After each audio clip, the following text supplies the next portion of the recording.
7, so I like starting Zooms on time because they're not as fun hanging around and having a little pre-chat. So I'd like to welcome you all to this discussion that we are having this evening on air quality, on community engagement, on extreme weather, and what we can be doing to be able to address these things with a particular focus on Western Sydney and empowering communities to be able to act where government fails.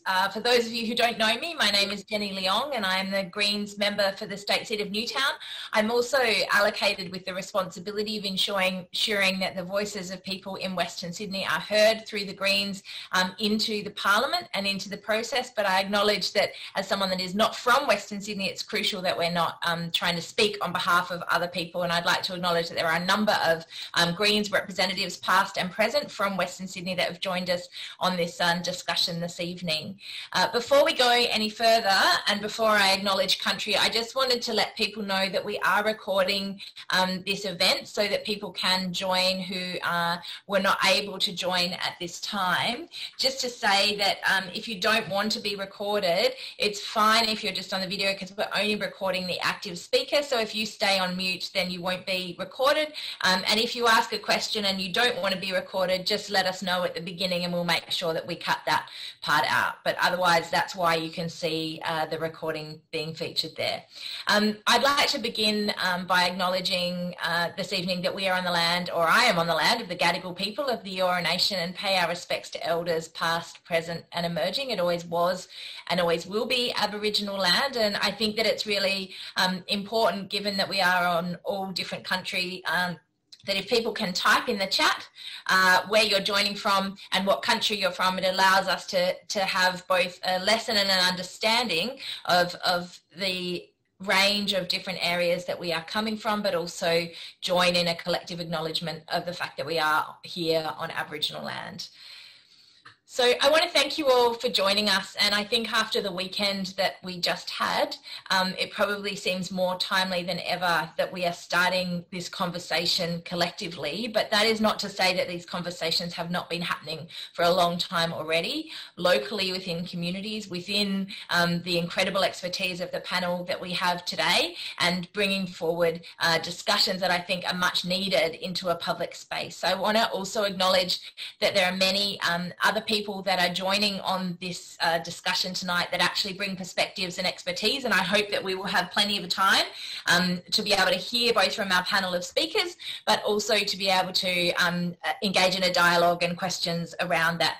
Very happy for the chat to go on as well while we're having this conversation. For those of you who joined just recently onto the call, we wanted to do it in a meeting style format, which is a little bit clunkier in one sense, but it means the good thing is you can see other people, engage with other people, and everyone can see the chat together. And I think that is an important thing of us trying to engage and empower people to be able to interconnect and connect with each other. So I'm going to kick off by introducing our panelists this evening. I'm going to introduce them briefly, but I will share their full bios in the chat in the interest of time.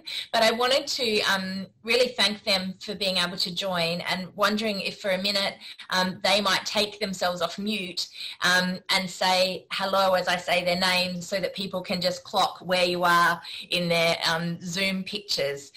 So first of all, I would like to introduce and thank for joining us this evening Dr. Sebastian Fauch, who is an urban ecosystem scientist, thanks Sebastian, based at the University of Western Sydney. I'd also like to welcome and acknowledge Charlie Pearce. Charlie Pearce is an environmental chemist who's worked for over 40 years in environmental chemistry, and as you can see by his name change just then, Community Environmental Monitoring Research Coordinator, and is going to talk to us about that initiative. We are also joined by Emma Bacon, who has successfully led a number of community and political campaigns, but now has created and founded Sweltering Cities 18 months ago, and is focused on work around around that, and we look forward to hearing about Emma's work. And if you haven't engaged with her on social media, you will do so after this and see a sweltering pot plant that she posted on the weekend to just demonstrate how concerning the current extreme weather is. And I'm also pleased that we're joined by Greens councillor Phil Bradley, who can talk to us a bit about his work as a Parramatta councillor, but also involved in the climate movement, passionate about these issues for his local community and for us both locally and around the globe. So please take yourselves off mute for a minute to give them a loud and messy thank you and welcome clap. There's nothing worse than talking to a weird silence panel of digital heads, so it's nice to do that. Sebastian, I might throw to you first, if I may, and kick things off, just so people know the format. We're going to hear from our panellists for about 5 to 7 minutes each, and then we're going to open it up for discussion and questions. So over to you, Sebastian. Thank you so much for joining us. Thanks for organizing this webinar, Jenny. The topic we want to talk about couldn't be more actual and temporary or contemporary, as we saw on the weekend. I was out in the Cumberland LGA measuring data, collecting data on playgrounds where I measured feels-like temperatures of 56 to 59 degrees Celsius. And that's the beginning of summer. I'm expecting to see much higher temperatures again. Air temperatures that day on Saturday when I was out were at 42 to 44. That's nearly the inner west where I was. And I know from charts that I've seen about the inner west going towards the airport, there was a clear heat island sitting above that part of the city where normally the sea breeze would help to alleviate the impacts of urban heat, much more for the eastern suburbs than for the west, as we know. But seeing the force of these hot air masses moving into the Sydney Basin and pushing even the sea breeze out is a stark reminder of the energy that we have to deal with. And that means also thinking about the limitations, particularly when we talk about heat waves, of what we can actually do against them. Because the main thing we can do is reduce greenhouse gas emissions, get carbon out of the atmosphere, reduce methane emissions, all those other things that really help driving the global climate. This is where we can really impact, specifically for Western Sydney, those increasing frequency, increasing intensity, and also increasing duration of heat waves.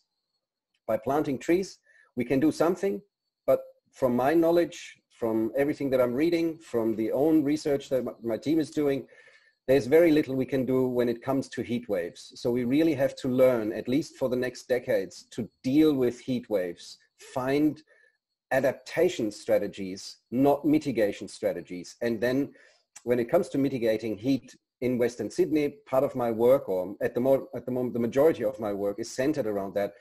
It really uses various means that we're not wasting to discuss what we can do about heat waves, but what can we do, for example, to bring mean summer temperature, air temperature down? What can we do to reduce surface temperatures so we can reduce heat emissions that provide us with the urban heat island effect that we see out in St. Mary's and in Penrith, we see it in Richmond, in Blacktown, in all the communities out there. This is important in a discussion like we may have tonight to really be clear from the science perspective of what can we do and where are the limits of what we cannot do. So clearly, by introducing, for example, a larger urban canopy cover, we will shade more urban surfaces. And that means we are reducing the energy that is stored in hard surfaces. That means when we get to nighttime air temperatures, we enter the night with lower nighttime air temperature and therefore cooling capacity through the shading of tree canopy in urban space. So therefore, planting trees is a great thing. Cutting down trees is a very bad thing.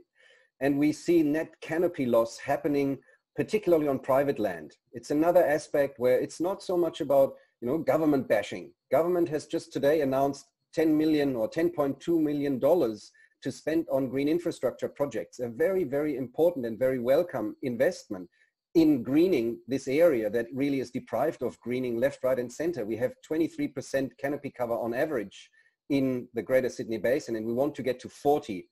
that might be utopic, but if we get to 30 or 32, that would be fantastic. And it's a really good way to cool this city down, specifically at nighttime, which is very important. This is where we see morbidity and mortality rates going up because people cannot recover, like from Saturday to Sunday, from these extreme heat events. It's a very, very important thing to do. And everything that we can do in this space is absolutely welcome from a science perspective. I've got lots of projects that measure the impact of that to quantify not only what urban development does out west to actually create warmer environments, but also what we can do to mitigate that heat, even once we have established those very horrible suburbs with the black roofs and everything the like that we know has gone wrong over the past decades.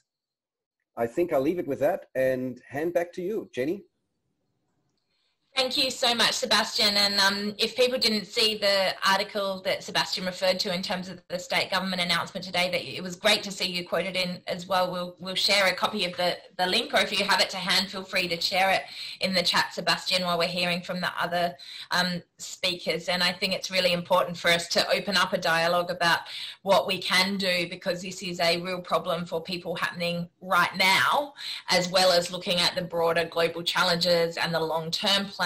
This is a reality for people right at this minute. There we go. Phil is holding the old school print version of a newspaper up, which for those of you that might not have seen in a while is useful to see, but also it's good to see. I might throw now, if I may, to Charlie Pierce, who, as I mentioned, is Community Environmental Monitoring's research coordinator and has a long history and connection with work in this area, but also with empowering now local individuals, training volunteers to be able to step it up and act where governments have failed when it comes to particularly looking at community air quality monitoring. So Charlie, over to you. Thank you so much for joining us. Thank you very much for having me, Jenny. I'm going to share my screen.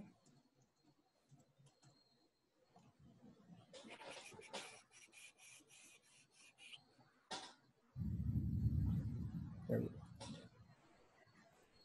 Okay, I'm from Community Environmental Monitoring, and we have a particulate matter monitoring project. The aim of the project is to develop an intensive network of air monitors across the whole Sydney region.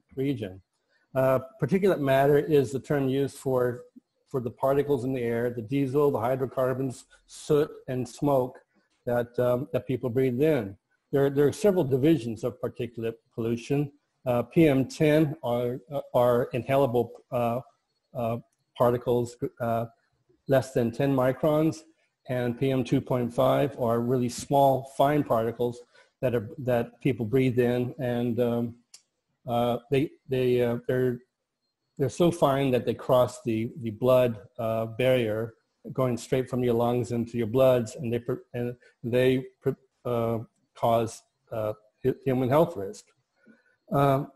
We're adding to monitors, but there's some existing monitors, but there's problems with them. The government has a monitoring network. The Office of Environment and Heritage, which was absorbed into the Planning and Industry and Environment in 2018, have a sophisticated monitoring network, and they have lots of skilled scientists there that are dedicated to trying to monitor air quality. The problem is that there's very few compared to other international jurisdictions in OECD countries. And the air monitoring stations are limited in number and diversity. The picture on the map on the left shows the 18 sites that the EPA have for air monitoring. It can measure particulate matter. CEM, the part of the picture you see there is the inner west of CEM. Right now we have 80 sites, and we'd like to have several hundred sites across Sydney. The site location is important too. The EPA's ROZELLE monitoring site is this graph on the right. For scale, this is 50 microns per cubic meter. The CEM monitoring, which is also in ROZELLE, but at the Lilyfield construction site for WestConnex, we have a monitor there, and this is 50 microns per cubic meter. So because their site is so far away from where pollution is generated, it doesn't record the levels of pollution. We've got instances at this one house where the PM 2.5 went well over 150 microns per cubic meter. The government also requires industry to monitor. The problem when industry does the monitoring is that they have biased data assessments. They take the same data that a scientist would take and put a different spin on it. They have unexplained periods of no data. Their data is prone to error. And the quality control by consultants is much lower than that by the state governments or other authorities. In the report that from the WestConnex M4 project in October 2020, some of the data goals weren't met. The data capture rate was below 95% for the WestConnex project. 68 to 94% was what they got. At one of their stations, Allen Street, the instrument had incorrect type of tape, and it recorded lower than true values for a full month until it was replaced. And they exceeded 3 PM 2.5 goals in the month of October. So that's what the problem is. What community environmental monitoring are, we're a group focusing on community empowerment through the installation and management of open source environmental monitoring systems and engaging the community.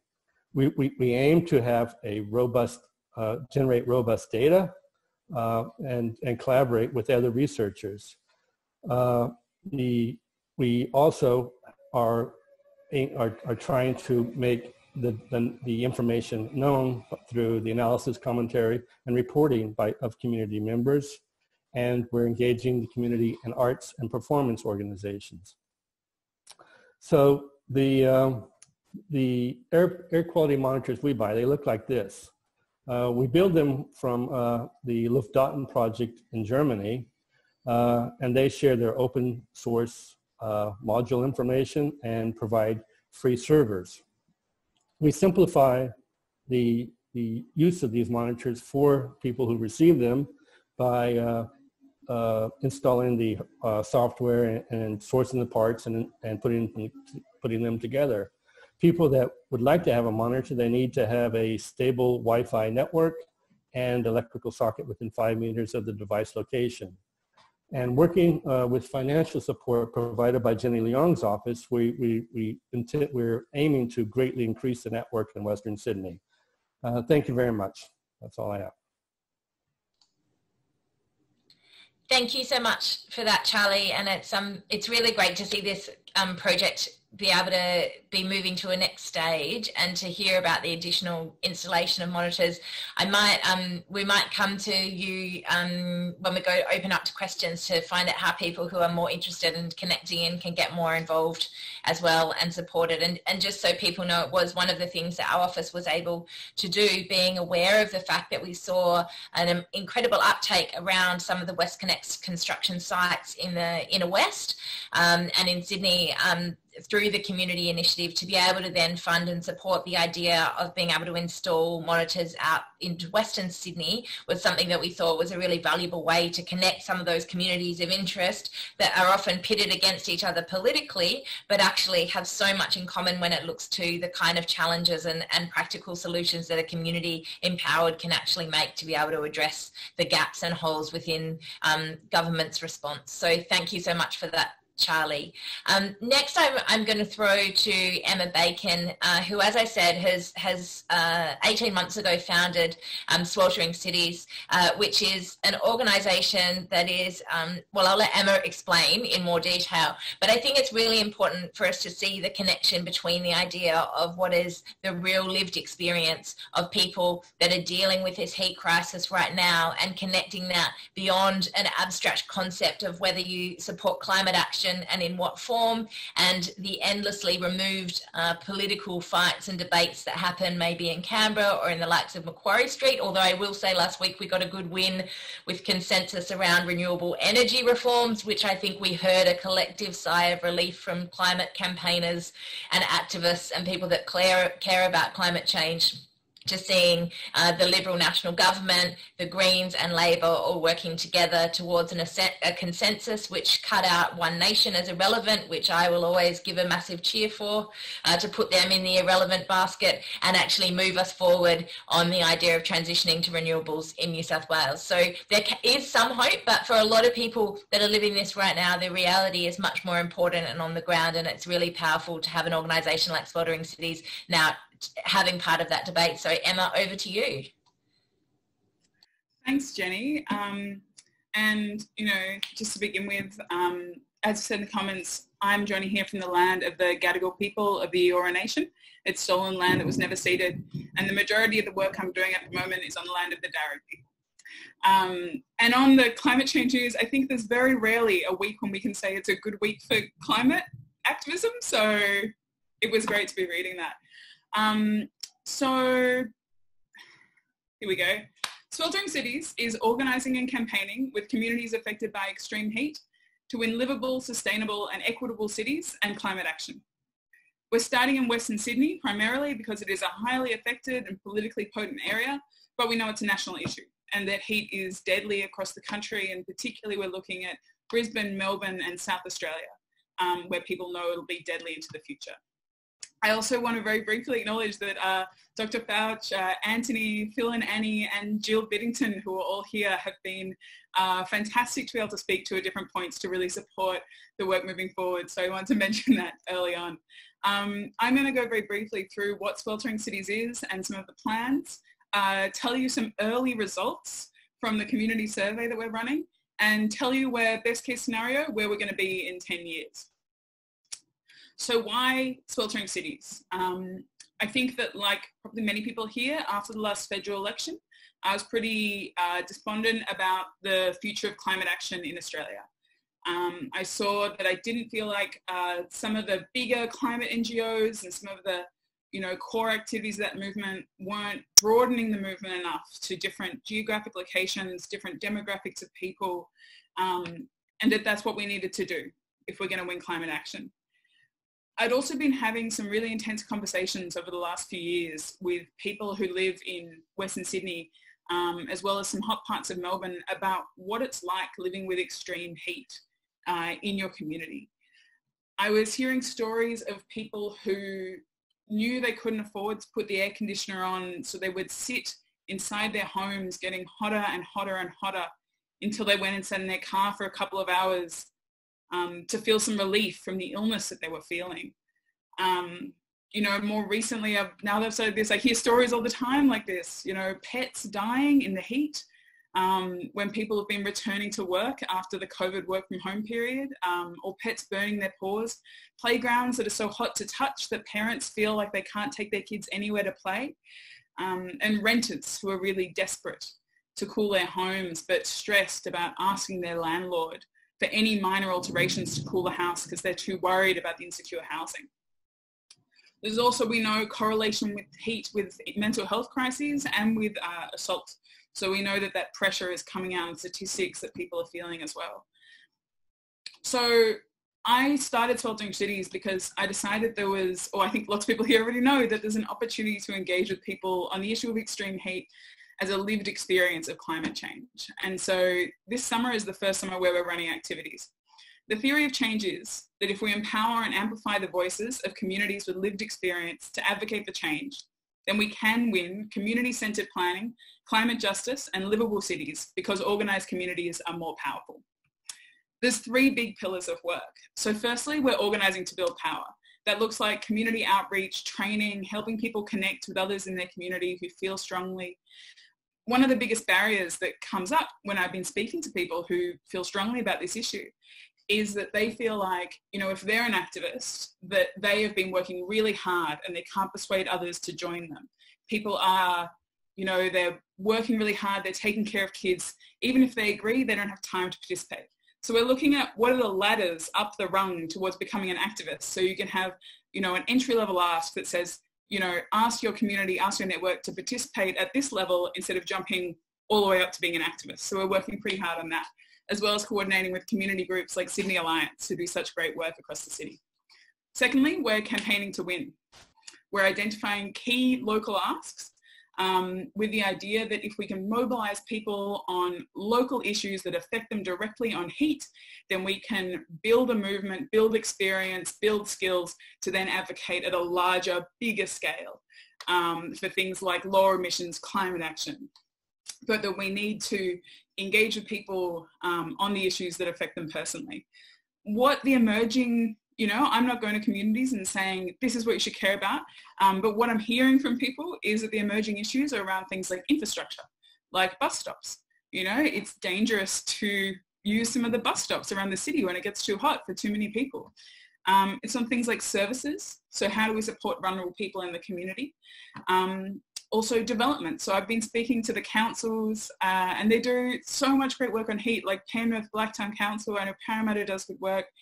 But at the same time, the development approval of the council isn't necessarily in sync with how great, like with the great work the sustainability team might be doing. And thirdly, we're changing the story. So we're doing a really big community survey, 1,000 people across Western Sydney over the next 3 months, starting today properly, the first day of summer. And the aim of that is to collect data. Firstly, saying like how many people feel what way, how people affected and in what way. So we want some of those top line numbers about how people affected. I'll go into some of the early results in a sec. We're also identifying stories of people. People have been sharing, what it's like for them to have so many sleepless nights, how they're affected at home. And working directly with the media to make sure that coverage of heat waves stops being, it's 48 degrees in Penrith, here's a picture of people at Bondi. I don't know if you guys saw the coverage over the weekend, but every newspaper, every bit of media had pictures of people at the beach at the same time as I'm talking to disability advocates saying it's unsafe for the people they know to leave the house. Heat waves in Sydney are not a day at the beach. So some of the early results are, we've got 73.1% of people have air conditioning, but 51.4% of them have concerns about the cost of air conditioning that stops them from turning it on. Almost 70% of people found socialising either very uncomfortable or difficult in the heat. 94% of people feel uncomfortable in the heat in the Sydney summer. And 32.7% of people have a health condition that is made worse by high temperatures. 92.3% of people think politicians or political parties should have policies to address the effects of heat in the community. And that's something we don't have. A large-scale state or federal government plan to help people with heat and to cool our cities. What's becoming really clear, and this might come out in the comment in the discussion, I know I've got to finish up, but there are big intersections around economic vulnerability, housing affordability, insecure work, and COVID restrictions that are making vulnerable communities more vulnerable. And finally, I guess, just going quickly, what does winning look like? In 10 years, 5-10 years, hopefully, city residents have an understanding that climate change is an urgent and strongly felt problem in our cities. All urban planning and infrastructure policy is made through a climate policy filter. Large politically important communities are organised to support the movement for action on climate change, and Australia is on track for low emissions targets to reduce the number of extreme heat days projected in our cities. I'm going to put some links in the chat around the survey and around our page, and I hope that people can keep in contact, and I look forward to the discussion. Thank you so much, Emma, and please do put the links in so that people can connect. I'm aware of time, so I'm going to throw now to Councillor Phil Bradley, who's a Greens councillor on Parramatta City Council and has lived in the Parramatta area for 22 years. Thanks for joining us, Phil. Thank you, Jenny, and thanks for putting this event on. It's really important. I'd like to start by acknowledging the Barramadigal people of the Darug Nation, upon whose lands I'm on today with my partner Annie, and pay respect to elders past and present. And in mentioning that, I think it's important to recognise, if we talk about baseline studies, that would be a good start. The baseline studies of Aboriginal Australia before invasion of Europeans into our area. So an important aspect of air pollution is having baseline studies to measure any degradation. So Charlie's exercise and the community environmental monitoring is going to be really important for Western Sydney, and I encourage as many people as possible to get on board to work with that program to get more baseline studies, because we suffer some serious threats in Western Sydney of increasingly worsened air pollution. So I'm going to start on the air pollution issue and move on to extreme heat impacts in Western Sydney. Western Sydney, Blacktown, southwestern Sydney is known to have probably the worst pollution in the whole Sydney Basin. We suffer inverted temperature impact of atmospheric inversion and having pollution trapped in the Sydney Basin geographical feature of Sydney, surrounded by hills and the Blue Mountains. So it's a major problem we suffer already in terms of industrial pollution, where most of the industry is in southwestern Sydney, and as mentioned, wood burning for heating in winter particularly, and also probably the lowest vehicle emission standards in the developed world. So they're issues we have to look at seriously. We also had in the bushfires recently, at North Parramatta even, on one day we had the worst air pollution in terms of fine particles, particulate, reading in all of Sydney, and that was about 4 or 5 times higher than the safe level for particulates. So it's a real problem even in Parramatta where I live. The last thing we need in Western Sydney is to have, and other areas of Sydney for that matter, is the dumping of more pollution into this area. And we suffer that threat right now, where suburbs that don't suffer as much pollution want to dump their waste on Western Sydney and have it burned in so-called energy from waste incinerators. So we currently have just closed in the state environmental impact statement on the Blacktown incinerator, which is proposed, and there are other incinerators proposed in Western Sydney at Wallacia and Eastern Creek, and over the mountains at Lithgow, where some of that air pollution will come our way as well. There's also another one at Matraville, of course, being proposed, and it's important the communities fight against those incinerators, because they're very toxic. They even though they're high temperature and a lot of the pollution is caught by that high temperature, we suffer particularly when those facilities are fired up and when they're cooled down for maintenance, and you get very high release of emissions during that period, dioxins, furans, very fine, ultrafine particulates, which are very damaging to for cardiopulmonary diseases and also cancer. We also have a lot of heavy metals that are very, very damaging in those emissions as well. And so that's an important part of the campaigning that we've been looking at in Western Sydney to try to stop those incinerators causing even more damaging air pollution. Some 3 years ago, I put a proposal to strongly oppose the Eastern Creek incinerator in Western Sydney here to the City of Parramatta Council, and it was supported all bar one Liberal councillor. So it was almost unanimous, strong opposition to that incinerator, and that opposition had already started from other councils, Blacktown, Hawkesbury and so on. So we need action at the local government level as well to continue to oppose problems of these toxic incinerators. Last year at the Local Government New South Wales conference, a motion was carried to investigate further use of incinerators or energy from waste furnaces or whatever, and that was supported at last year's Local Government New South Wales conference. But we've had another one this year, and a proposal came up at that one from the Hills Council. Very fine. They're quite happy to have incinerators burning out in Western Sydney and creating more pollution out there.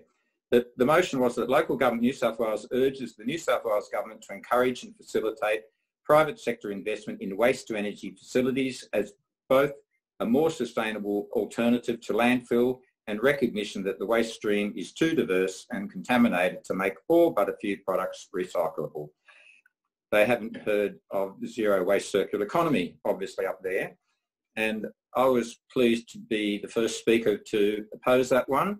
And Randwick Council also spoke against it because they had a really strong motion as well, which is aligned to that one.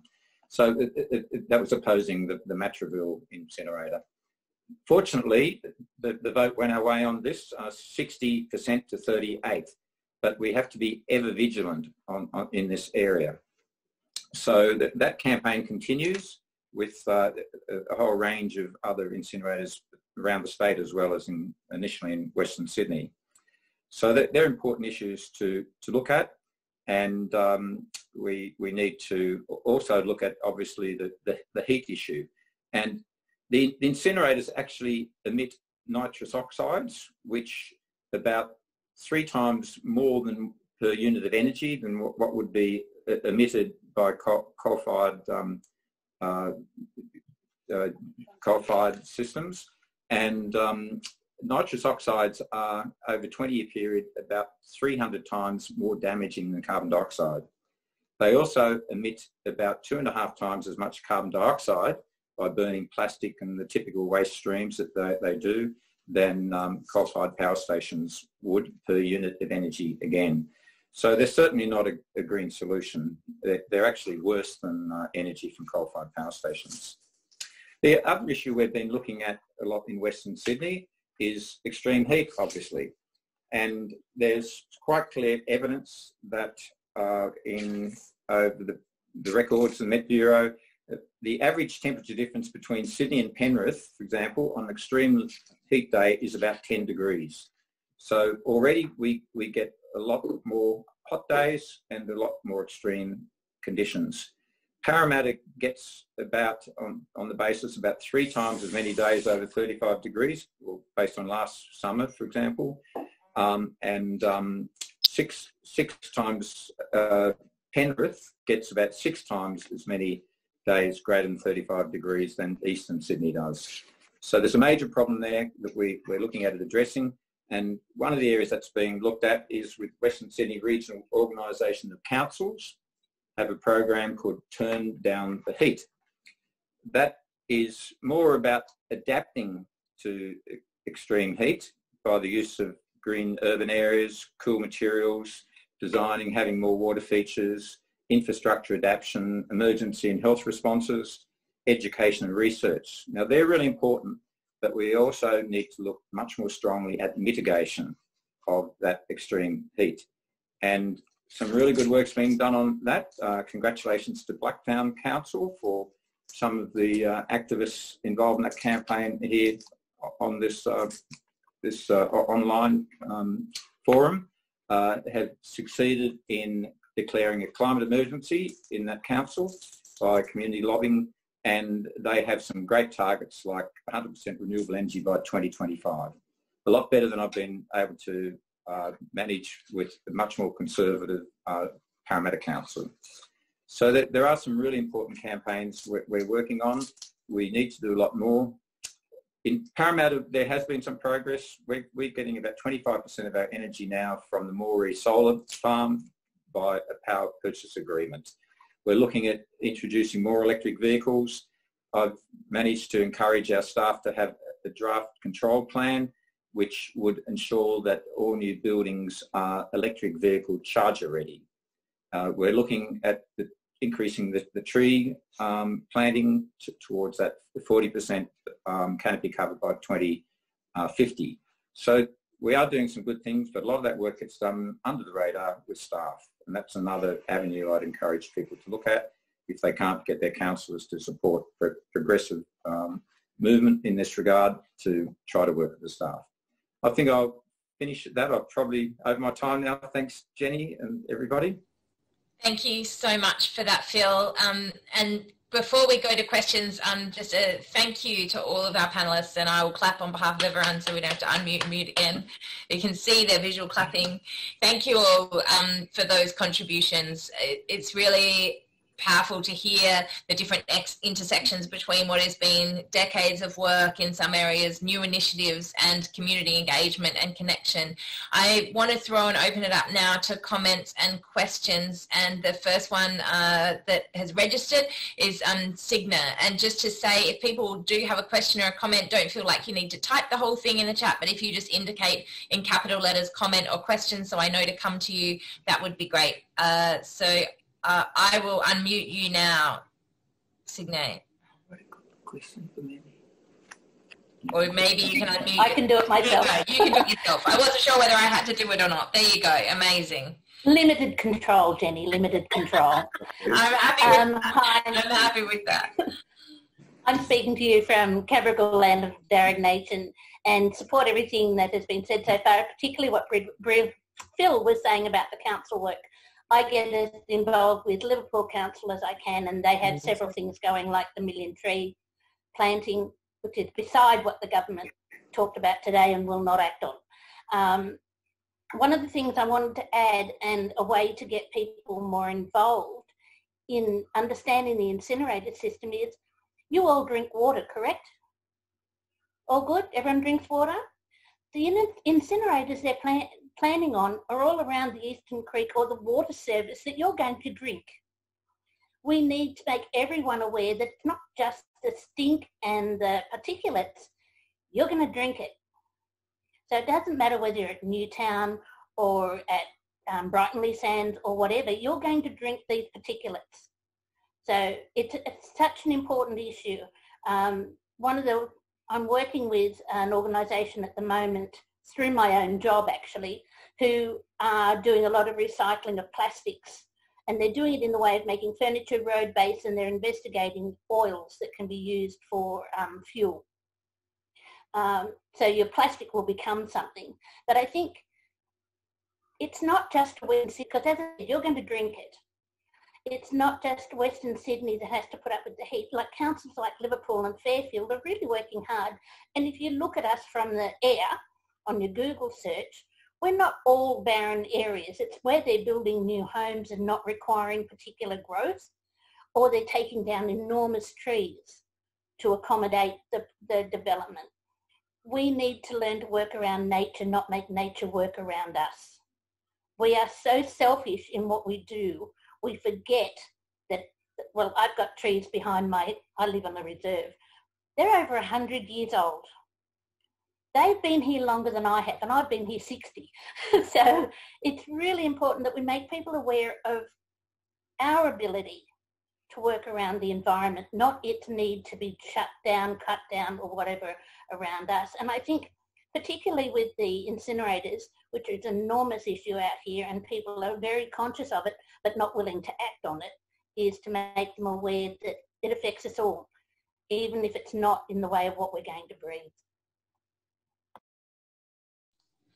Thank you. Thank you so much for bringing the water element in there as well. I think it's crucial that it's part of it. And I think we were initially going to talk about air quality, that we went to extreme heat, and I think bringing the water element in is also absolutely essential.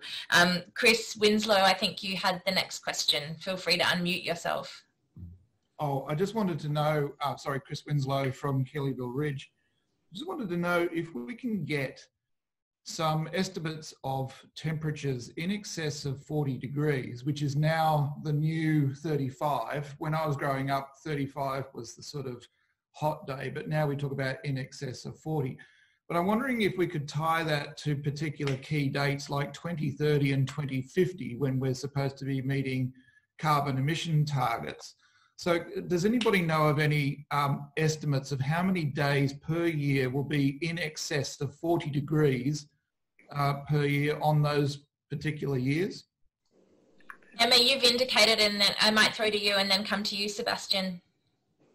To be honest, Sebastian probably has better information, but I was going to say I use the Australia Institute Heat Watch report for Western Sydney as a reference. Often it was released in, I think, 2019. It estimates it's going to be in Western Sydney an extra month, so 52 days above 35 degrees, as opposed to 19 by 2090. Their estimation for over 40 degrees, I'm going to paste the link in the thing as well, but their estimation for up to over 40 degrees in Western Sydney is that by 2030, 2 days, and up to 2090, 12 days. And so obviously we've already had 3 this year. We're probably going to have more than 12 this year. So I don't think that the CSIRO stats are really capturing the over 40 degree heat, but I thought I would put that in the chat anyway, so you can have a look, Chris. Thanks so much for that, Emma. And it is one of the benefits, if we're going to find silver lining of not being able to meet in person, the benefit is that we can put all of the references in the chat so you can find them after. I'm trying to find some good positives out of Zoom because I really miss being in a room with lots of other people. Sebastian, did you want to add into Chris's comments or questions? Yes, I don't know what happens with particulate matter to 2030 or 2050. I think that was the core of the question. I am not working much in the space of air quality. I have done some air quality measurements and basically needed to stop them last summer because the air was so bad from the bushfires that my instruments just didn't stop beeping. That's something we just have to learn and live with, and probably learn to live with more, because we're also expecting through the change of periodicity of rainfall that we will have to deal with more drought, and therefore with more bushfires, and therefore with more hazardous conditions for people with respiratory illnesses that are particularly affected during those times. In terms of heat, it is a very clear trend for Western Sydney. Like Emma mentioned, we are only expecting for at least the next 4 to 5 decades that the temperatures during summer, as mean temperatures, air temperatures, will go up, and exceedingly so towards the west, with the triangle between Penrith, Blacktown and Windsor being the hot spot, where we already see traditionally the highest mean maximum summer temperatures. And we're just thinking that, you know, this will be the melting pot. And this is where we built Marsden Park and Jordan Springs and Showfields. We're putting a lot of people into this area. Predictions are more than 200,000 new arrivals. And that's, of course, a real issue that needs to be addressed head on, because we're building these suburbs now and we have to deal with the stock that we then have for the next 50 or 60 years. And when you look at what's happening out there in the terms of development of the land, yes, it's correct that the land is basically leveled. So they're even not only taking the trees out, but they're also leveling the landscape itself, taking drainage lines out and so on, changing the hydrogeology of the actual place, or the surface hydrology, I should say correctly. So there are lots of things happening. And then, of course, we see those suburbs where we have no more space left to actually put green infrastructure in. It's one of the big topics that comes up again and again and again, where even if we wanted to help cooling these areas down, there's just no space, because 80 to 90% of the blocks are covered by large houses, and you have no space left to actually put green infrastructure in. And then don't forget, 40% of all those houses being built out west are rental properties from overseas owners. They're not interested in a garden that needs maintenance. They're interested in having something that produces income, and produces income without a lot of hassle. And that's where we see no trees being planted. There will be no trees in the future. And we even see the extremes now where people put plastic gardens and AstroTurf as cover for their gardens into these areas, which is, of course, the worst material when it comes to heat. Absolutely. Thank you so much, Sebastian. Phil, did you want to jump in? Just briefly, thanks, Please. Jenny. Yeah. Temperature-wise, I could suggest, obviously, the Bureau of Meteorology has some continuous statistics going back many years. But in terms of projections, some great work was done based on Bureau of Meteorology studies by the Australia Institute. Their study was called Heat Watch. And in regard to the 40 degrees reference point, it's estimated by them, based on Bureau of Met statistics, that within the lifetime of our children, the numbers of days in Western Sydney over 40 degrees will increase tenfold, 10 times more than what we've got now. So Thanks for that, Phil. That was the one. Yeah, that's the report that Emma also referenced and shared in the chat as well. So it's great to be able to get some of that and have that shared with people. Jill, I believe you had a question in the chat. You were the next on my list. I think you were wanting to ask about Fairfield. Annie will... Next. I've got, just so you know, I've got I'm making a list of people that have indicated in the comments, and I'm going to come to you as time allows. I just might ask the people who aren't speaking to put themselves on mute if they can, because we're getting a bit of noise. And if I mute all of you, then we also can't hear the person speaking, which is not helpful. Jill, over to you. Yeah, a very quick question. So Phil was really good at painting pictures about what some of the councils are doing. And some people with me aren't brave enough to be on camera. So I'm asking, well, what's Fairfield Council like, or other councils in the area? Thanks, that's it. Thanks, Jill. Did you want to jump in, Phil, and have a response to that? I'm not sure about Fairfield, but I think Cigna might comment on that one, but I don't think they're one of the ones that have declared a climate emergency. There are 34 councils across New South Wales that have declared a climate emergency and committed to taking very strong action. And there's about 108 have joined what's called the Cities Power Partnership of the Climate Council around Australia. So that's one which all councils should be encouraged to join. Cigna might be able to add on Fairfield, Liverpool. Thank you. As I said, I know quite a bit about Liverpool. I'm less covering Fairfield these days. I found that while the body's getting wider, the ability to cover things it hasn't. I agree with what you said. I don't think they've signed up, but they're having an all kind of problem anyway. So I'd have to investigate that, to be honest, and get you the right information, because at the moment I don't have it. Maybe that's also something we should put on Emma's list to check in on as well. If there's curiosity around what's happening at Fairfield and it seems to be a gap in the knowledge, it might be a useful thing for us to be able to collectively do. The next question. Sorry, Jenny. Yeah, please, Sebastian, go for it. Just to add on that one, we know Fairfield and Liverpool are at the bottom of the socioeconomics for our Western Sydney region. So we have to put that into the mix because we're starting at a very low point, very difficult. I just checked with released grants, about $385,000 have been awarded to Fairfield and Liverpool for greening projects, 60,000 for Fairfield, the remaining sum for Liverpool. I just wanted to mention that. Thanks so much for that, Sebastian. The next question or comment we have is from Pat's laptop, so I'm guessing it's Pat. But you never quite know. You'll need to unmute, Pat. Hello? Hello, please, go for it. Okay, I'm going to ring in because I'm from southwest Sydney. Sebastian spoke at Campbelltown and we were lucky to hear him. We're fighting our council, our politicians, and the state government, because we're going to have development from Campbelltown right to Wilton, and then the Cumberland Plain conservation will go right out to the lower Blue Mountains. We had 50-degree heat here this summer. But because our monitoring station is at Mount Annan, that wasn't really recorded. My question is really, help. What do we do? What can we do? Because 200-year-old trees will go. The last farmland in the on the Cumberland Plain will go.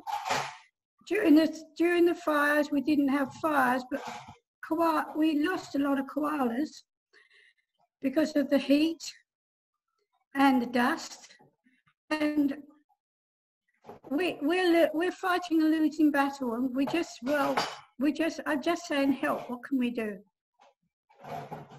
Thanks so much, Pat. I might throw to all of our panelists in terms of their thoughts on solutions, but I just might ask, I think there's someone not muted. Keela, it might be you. We can just hear some background noise, and I'm trying to scroll through all of the images of people to see. If people can just mute themselves, that would be great, because it's interfering with the people who are speaking. Emma, I might throw to you first, and then I come to you, Charlie, in terms of how people can be empowered to do things and what some of the solutions are. And Phil and Sebastian, if you want to jump in too. Yeah, thanks very much, Jenny, and thanks, Pat, for the question.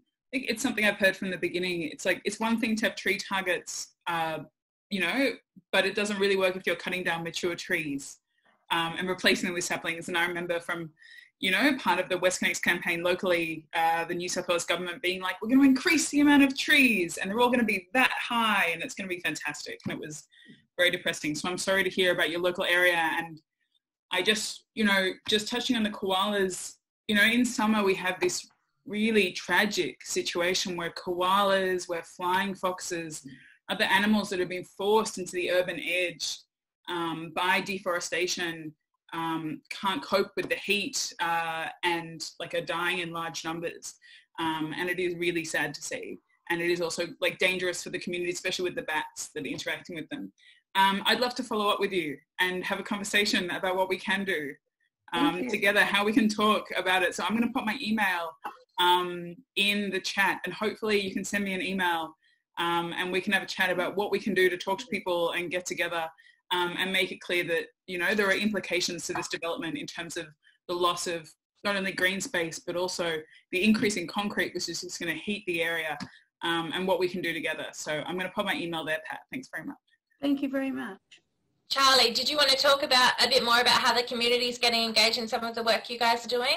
Well, the work we're doing is we're trying to have a greater number of monitors across the communities, supported by the communities, to ensure that we can know what's happening in terms of air quality.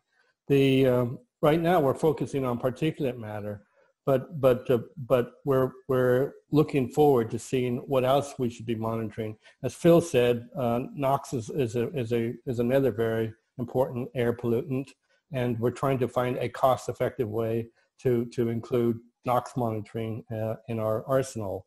But basically, our aim is to increase monitoring because the government hasn't got enough monitors in place, and I'll put my contact details out there so people can contact me if they would like to either get a monitor or get trained in how to install monitors. If we can get a lot more people installing monitors, that will greatly accelerate the process of putting monitors out in Western Sydney. Thank you.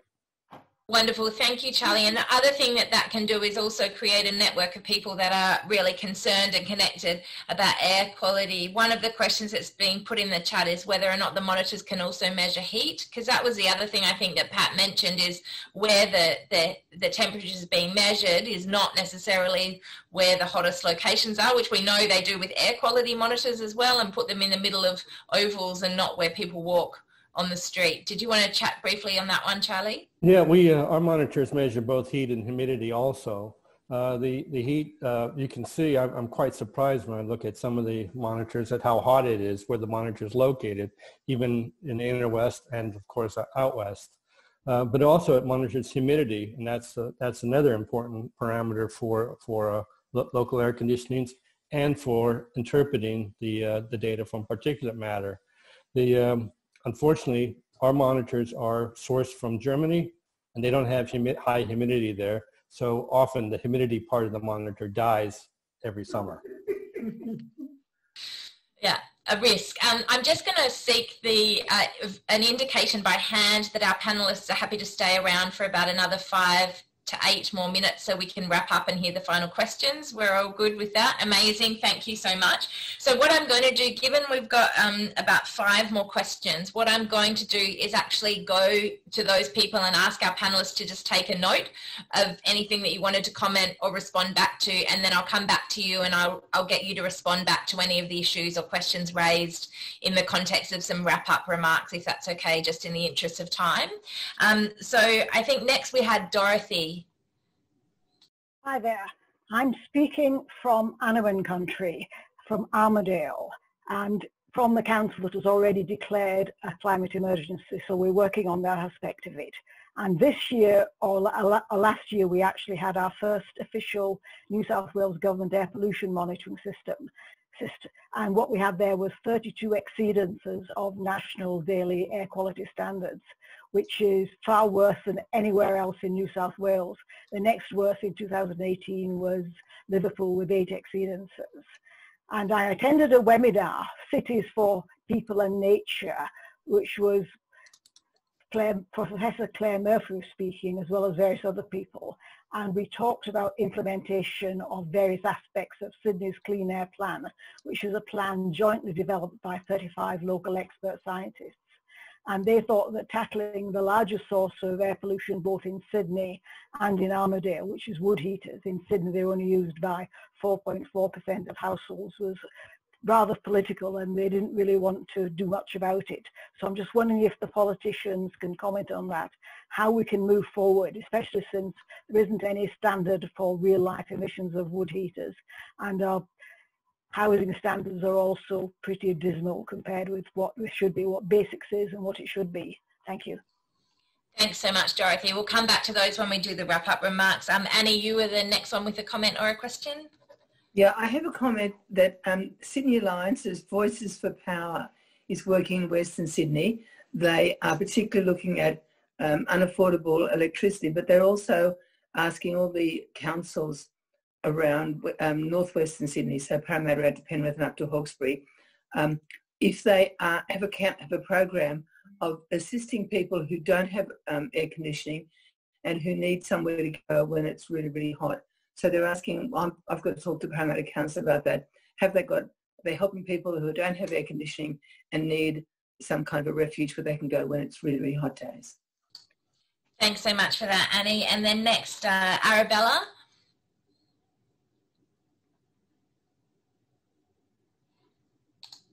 Arabella, you might be on mute. I'm just searching for you. Yes, sorry about that. The button wasn't responding. Yes, I was just raising a concern in the chat there about the fact that wood heaters contribute 31% of PM 2.5 and plus all the assorted global warming emissions in Greater Sydney.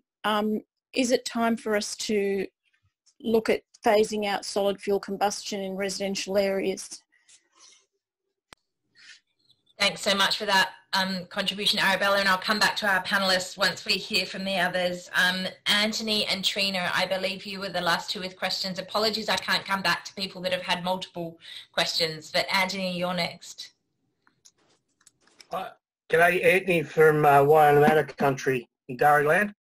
I'm not quite sure if I have a question. I will bring up one question, which is the Western Sydney Airport.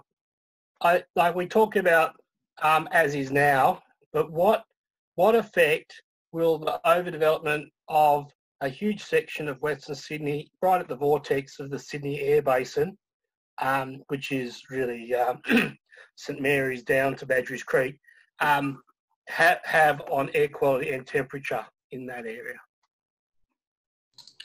Thanks so much for that, Anthony. And then Trina.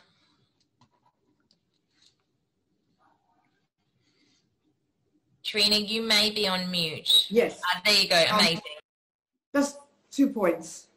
There's a problem, I believe, in the inner city where terrace houses with large backyards are now being filled in with concrete and boxes for people. One point. I'm also concerned about the change in trees from natives to exotics like jacaranda. There seems to be a preference for exotics now, and I believe that our native trees in this country are now less than 50%. Thank you.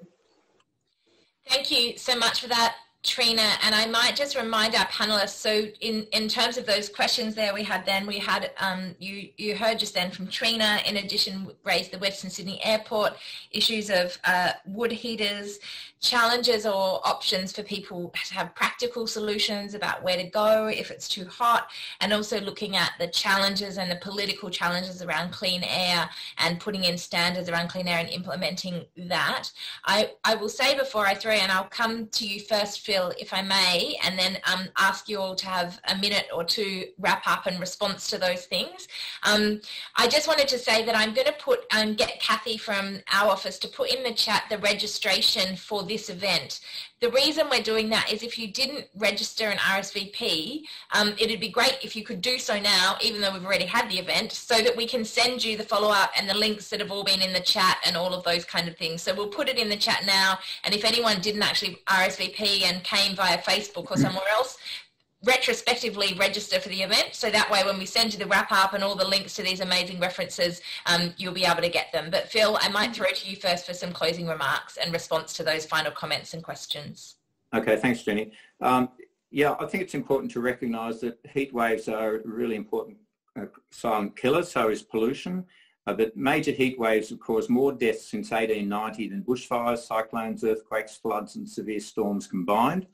We've got really strong economic arguments for the Conservatives. $6.9 billion has been estimated as the annual lost productivity due to heat stress in Australia, 6.9 billion. The last link I gave gives the councils that across Australia which have declared a climate emergency. So that's very useful to see if your council is on it. Wood heaters I enjoy entirely. We should be looking at banning them. And Western Sydney Airport obviously will be disastrous as a major fossil fuel generator. And the Greens opposed that airport right from the beginning. We would have been much better with a high-speed rail like Beyond Zero Emissions Group had suggested.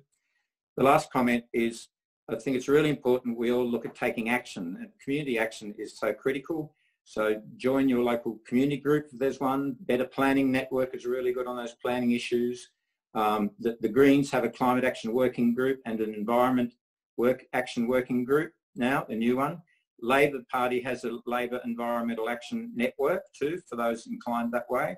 And any group that's fighting for the interests of clean air and taking strong action against global heating is really important if you could engage in that. Thank you. Thanks so much, Phil. I'll throw to you now, Charlie, and then I'll come to Sebastian and then you, Emma.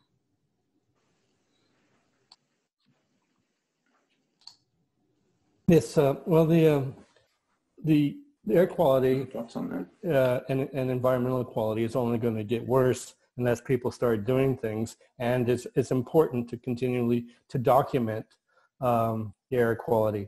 Air quality is a local issue. A place 2 kilometers from a monitoring site, the monitoring site could be clean, and the place near an industry could have very bad air quality. So we just advocate finding places with air quality challenges and monitoring those places, and that's our aim, and we aim to greatly expand. Emma. Thank you so much, Charlie. And Sebastian.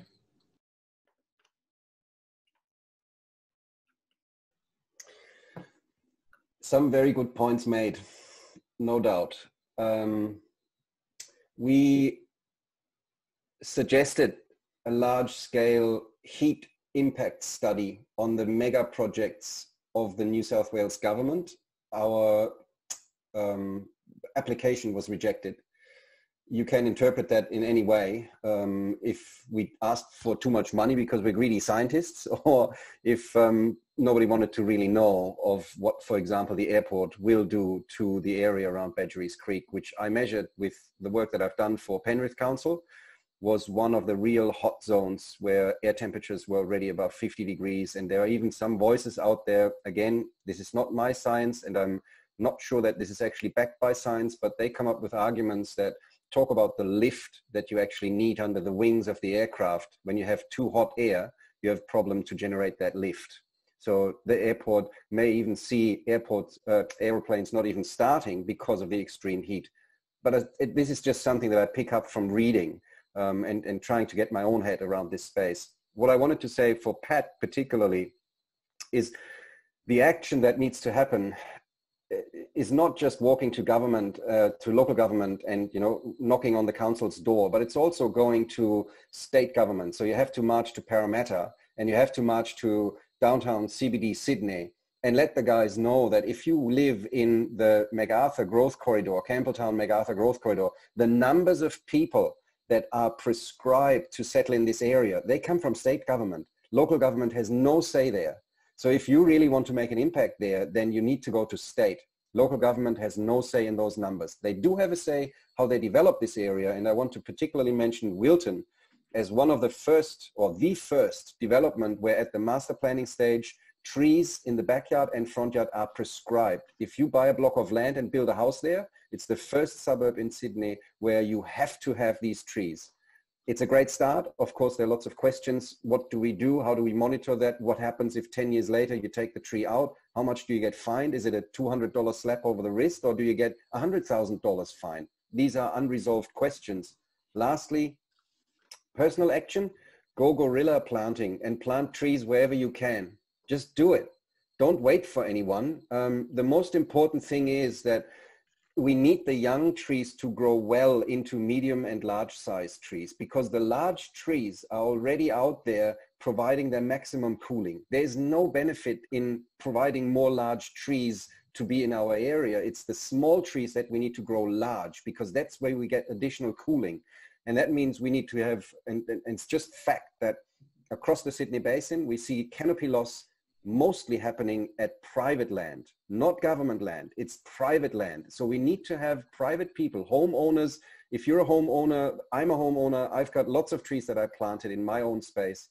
Everyone that puts the granny flats in, the deck extensions, the pools, they are the ones where we see through council tree removal being approved. That's where we need to bring trees back. This is where we actually lose them the most, because that's the old trees, 200, 300 square meters of canopy gone and not being replaced. So my real pledge to everyone listening is, wherever you can, if it is legal, or I may not have said it, but if it is illegal, just go out there and plant trees. It will help. And then please water them in so they have a chance to survive our increasingly hot summers in Western Sydney. We can't wait for anyone else to do it for us. We really need to have action now, doing it ourselves. Thank you so much for that, Sebastian, and that call to action. Emma, did you want to wrap us up as well?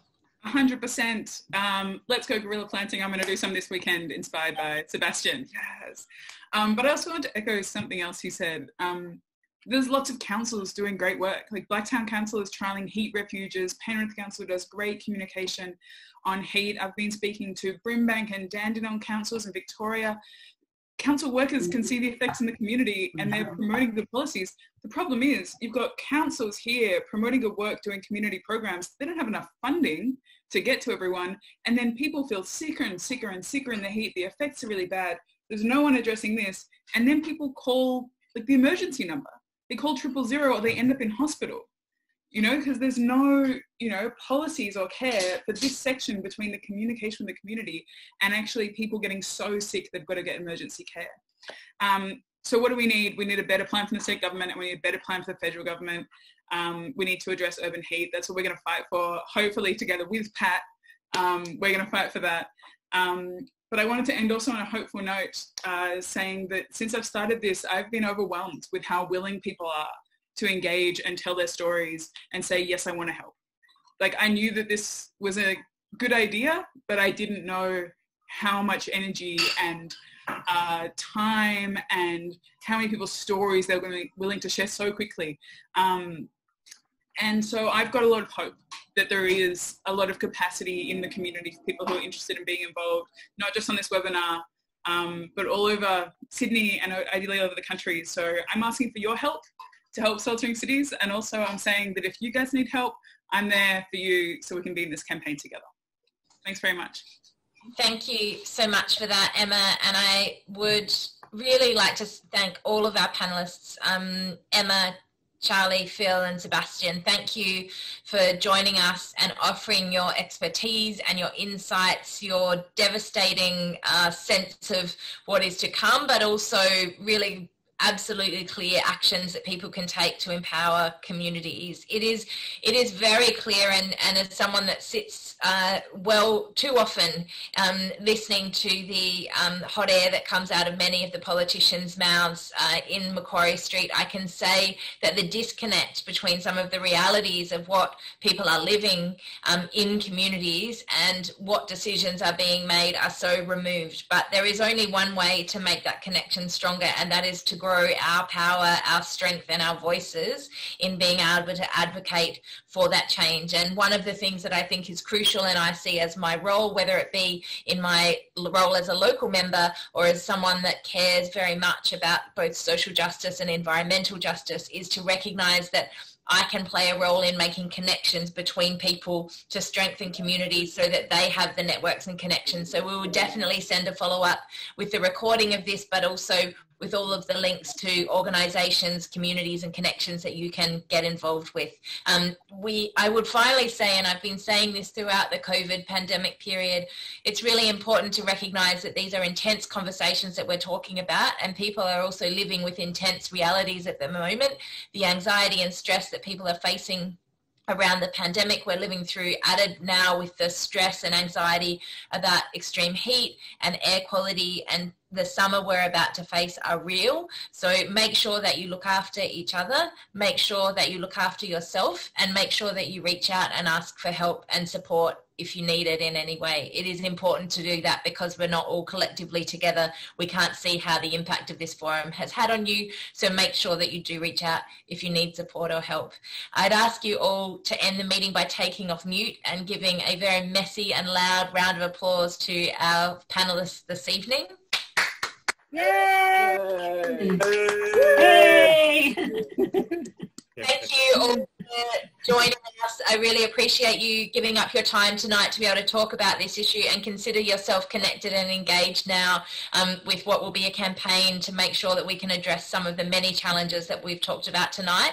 And I encourage you to go forth and guerrilla garden on the weekend, or engage and volunteer to have a air quality monitor put up in your place. And I would do a shout out to say there are now plant libraries that exist, that if you don't have the money to be able to buy plants to go and guerrilla plant, you can have a look on Instagram and social media, and there are plant libraries like street libraries where you can go and connect your cuttings and go guerrilla planting without the need for cash, and that should be encouraged. So thank you all very much for joining us. I'm Jenny Leong. I'm the member for Newtown for the Greens, and also the Greens Climate and Housing spokesperson, as well as the spokesperson for Western Sydney. I really appreciate you giving up your time. Have a great evening. Take care of yourself, and we will connect again soon. Thank you.